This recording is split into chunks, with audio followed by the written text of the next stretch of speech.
Salutations and welcome to Tashawn's Kitchen, where every day is a new day, and today is chocolate covered caramel day.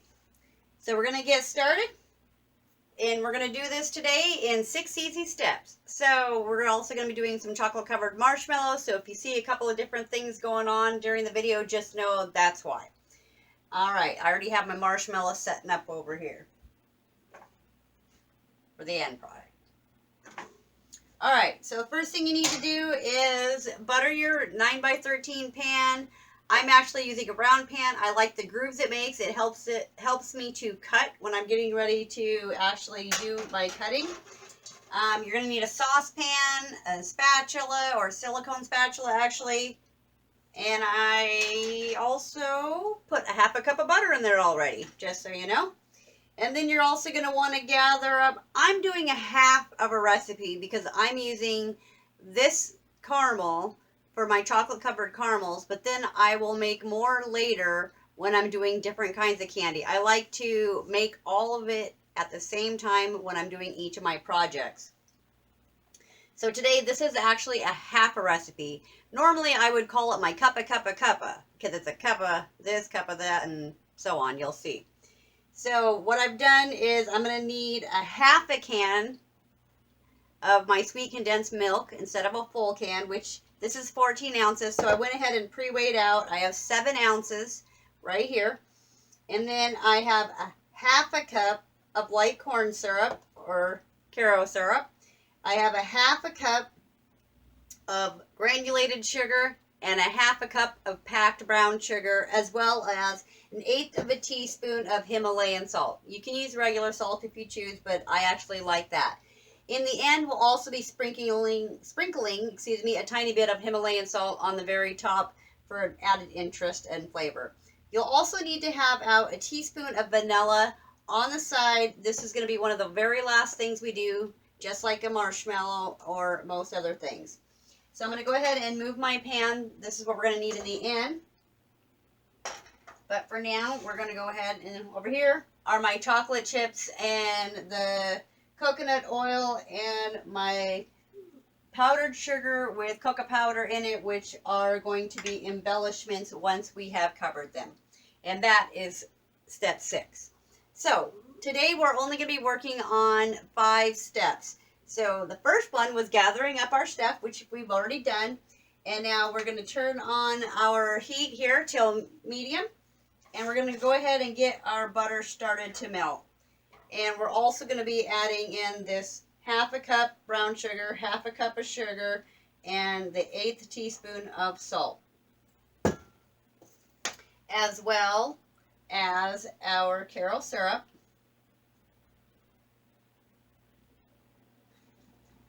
Half a cup again.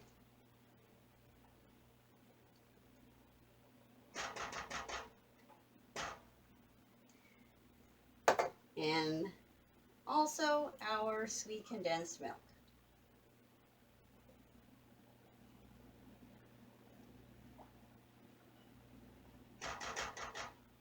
Get out all the yummy goodness, of course.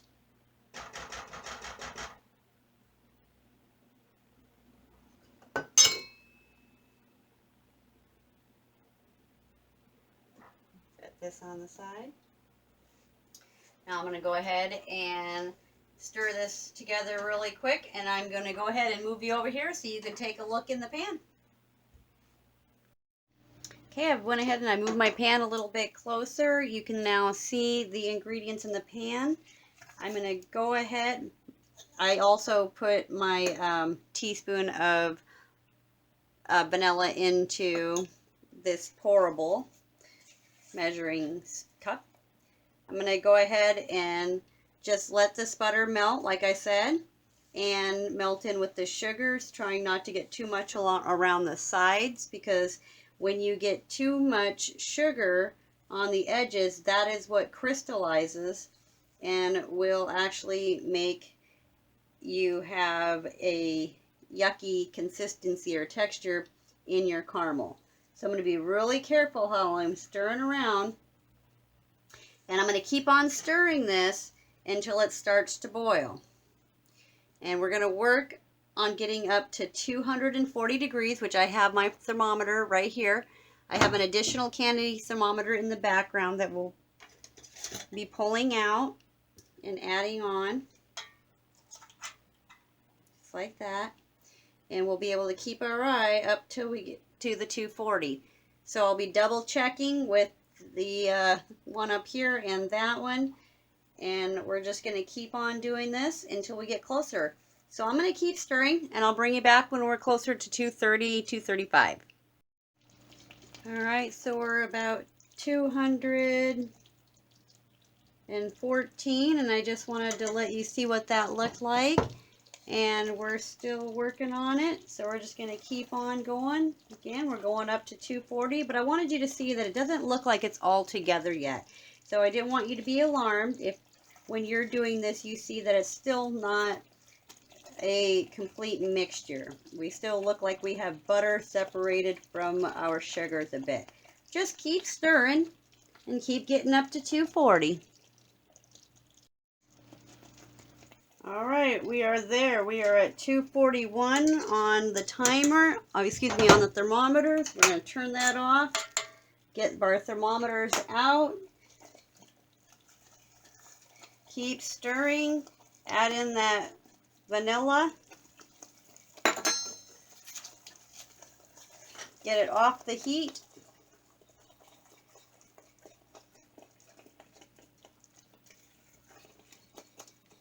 Keep swirling everywhere.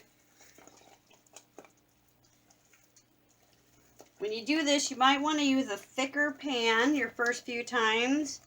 I feel comfortable enough using my short bottom pan here.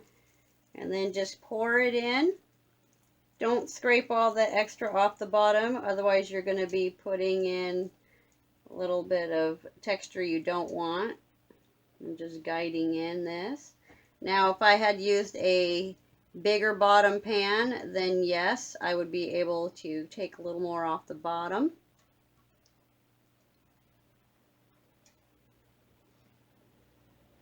Okay, that happened really fast. Set that down and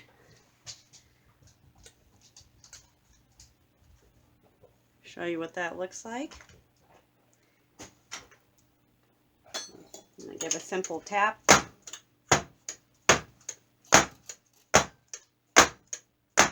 Get all the air bubbles out. And now's the hard part. We're going to leave it for at least 4 hours and let it set up, and then we'll come back and we will then cut it up and dip it in chocolate. So if you don't have a thermometer, I wanted to show you really quick what you could do, but I wanted to get that in the pan first since I knew it was ready. So you can take some of your caramel and drop it into some cold water,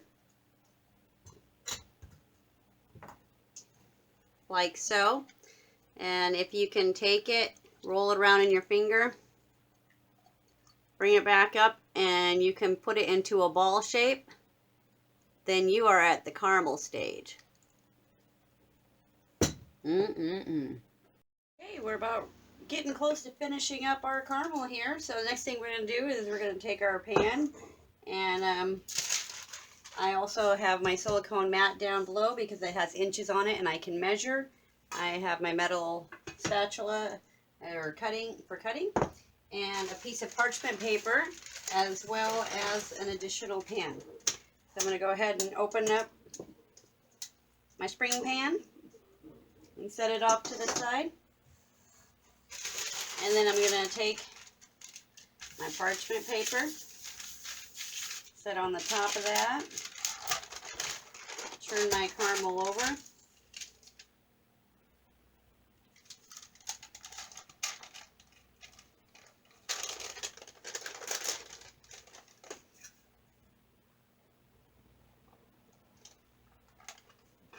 And I'm going to pull it apart.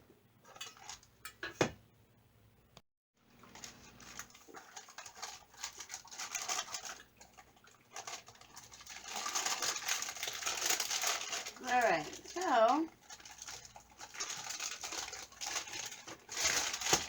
my caramel is almost off. Alright, so what happened there is it got stuck in the edge right in here, as you can see.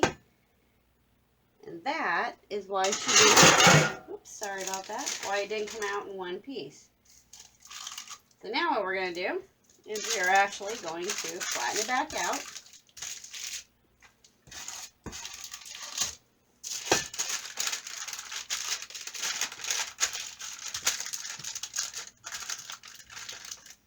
Remember, I want this to all be about the same height, because we're going to turn this into chocolate covered caramel. Yes, I could have got out the rolling pin there, couldn't I? Alright.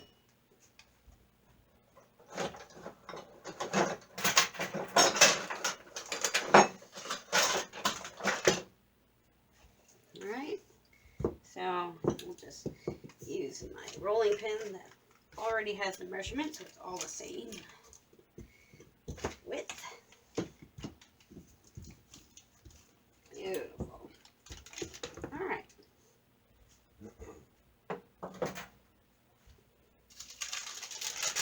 And now you can see that the parchment paper has done wonders for us.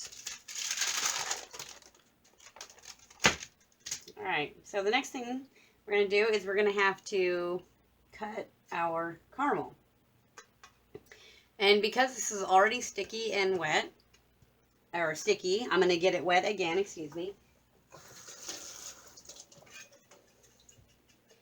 And we're going to get ready to cut this caramel. So up here I have inches, and so I'm just going to do an inch.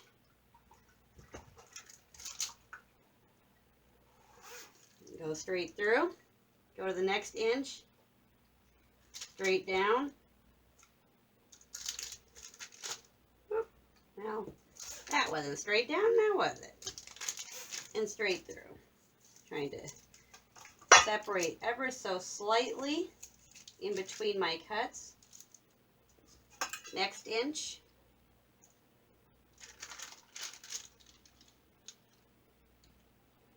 Try to just slide your knife and not pick it up like I did.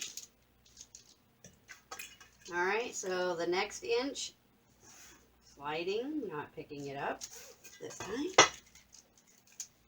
Okay. And fold that back together. The beauty about this is that it's still soft enough you can remold just a little bit if you need to. Alright, so 1 inch. And up, holding onto that parchment paper at the top and pull down. Now I have a little strip that's not quite as big, and that's fantastic because I have another use for that one. Alright, so now we're going to go down the other side where the inches are, and we're just going to get it done. Oops, man, that is loud, isn't it?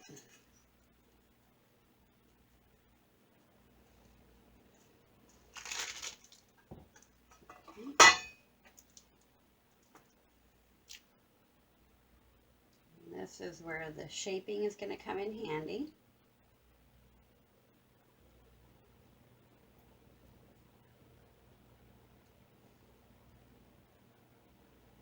Okay.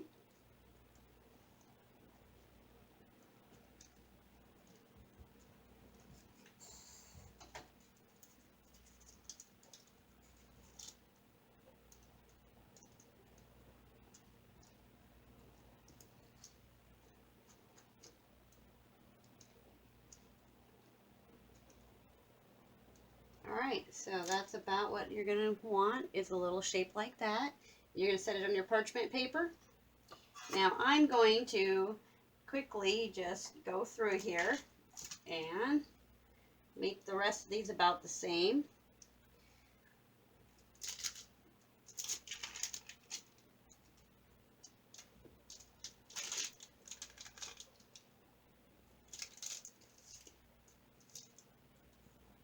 So I'm going to go ahead and cut this, and then I'll let you see what that looks like. And then we're going to put it in the fridge just for the length of time that our chocolate is getting getting melted. All right, so the caramels are over here, and I have chocolate chips and my coconut oil in here. I'm going to go ahead and do that 30 seconds, 20 seconds, and just let it go, let it sit for about 5 seconds in between. So I'm going to go ahead and do that 30 seconds, 20 seconds, and come back to you. All right, I have my dehydrator tray that I am going to set our chocolate covered caramels on. So I have some pre-cut caramels and the chocolate is ready. So I'm going to just drop it in there. I want to be kind of quick. And put my hand underneath in between the glass so it doesn't make a loud noise on you. I have my chopstick handy. And then I'm going to just set that up at the top.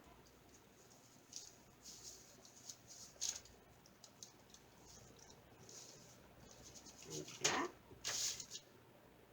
And I need to set that on there. You'll notice that they are different sizes, and this is done by design. I wanted to have a few that are small and a few that are going to be larger, not really that big, because big bites of caramel is wonderful, but too much of a good thing is not a good thing. All right, so dip it quick.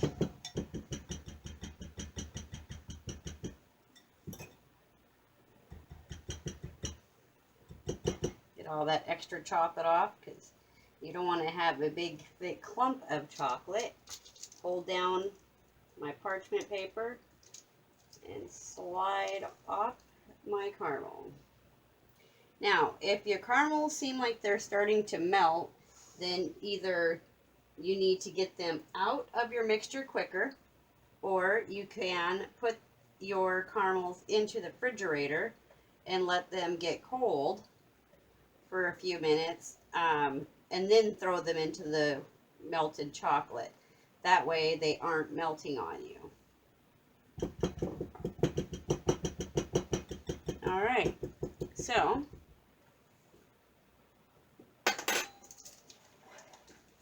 make sure you can see a couple of these anyway. All right, so I have 2 on there. I'm going to set this third one down, keeping one hand on the tray and rolling. There we go. Scoop that up. And then we'll do one more. And then I'm going to go ahead and finish them up and then put them in the refrigerator.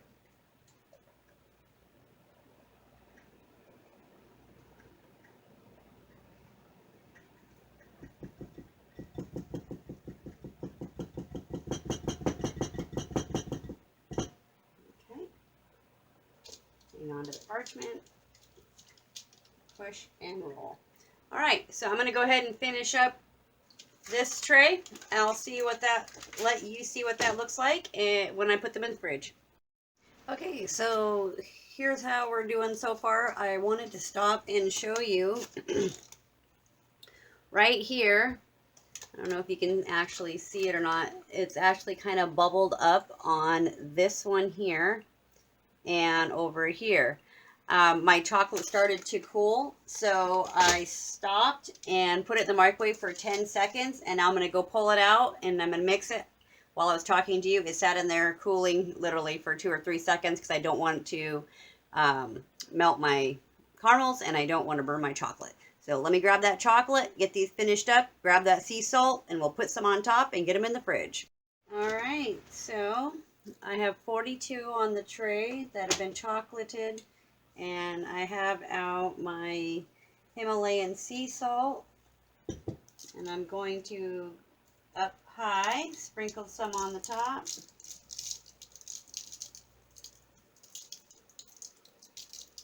And this is going to signify the difference between my other chocolate covered items, such as the chocolate covered marshmallows that I've already done. And then we'll have different things like chocolate covered truffles and Oreo covered truffles and things like that my son will be coming over to help make. But for today, I'm just getting started on the chocolate covered caramels, chocolate covered marshmallows, and little things like that. Alright, so there's a little sea salt on the top of all of them.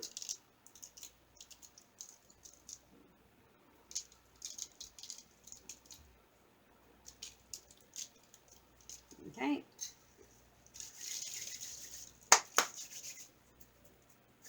Alright, this is going to go into the refrigerator, and while this is in for 10 minutes, these here I'm going to take and measure out into some rectangles, and I have patty papers, patty squares, and they are 5 by 5, and it's a parchment paper, and I just put it in the middle like that without touching them. I just like stick it onto the top. Here, I'll show you. And I don't want to squish this. I cannot overemphasize not squishing them. And I'm not going to twist it. I'm just going to let it rest like that until they're done in the fridge. So what you're going to do is you're going to just touch to it, pick one up. If you want to fix it, you can do that with your parchment paper, but make sure you roll it afterwards because you don't want it to be stuck in the wrong spot or stuck to your parchment paper. So I'm going to roll it over the top, and then this direction, and then I'm going to crease the bottoms. And now after these are cold, I can go back in and twist the edges like this. I'll just show you on one. If you do it before they're cold and before they've set enough, then they are going to stick to your parchment paper when you go to open them. They will actually adhere to it. So I do not recommend doing this in the first step. Get them cold first. Again, with the patty, excuse me, it's been a long day, with that patty paper. So I'm also going to be using some sea salt on top of all of these.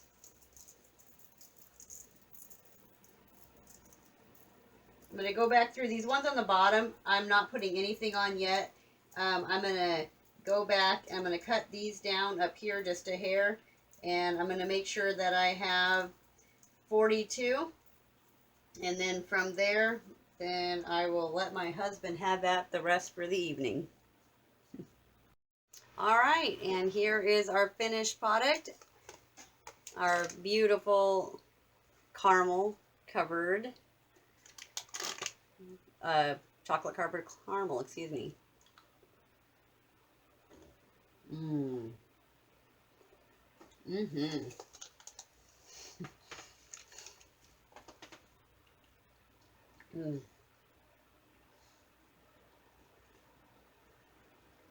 The caramel about melts in your mouth. Excuse me. So you can take off the edges again, like that. Here's what it looks like inside.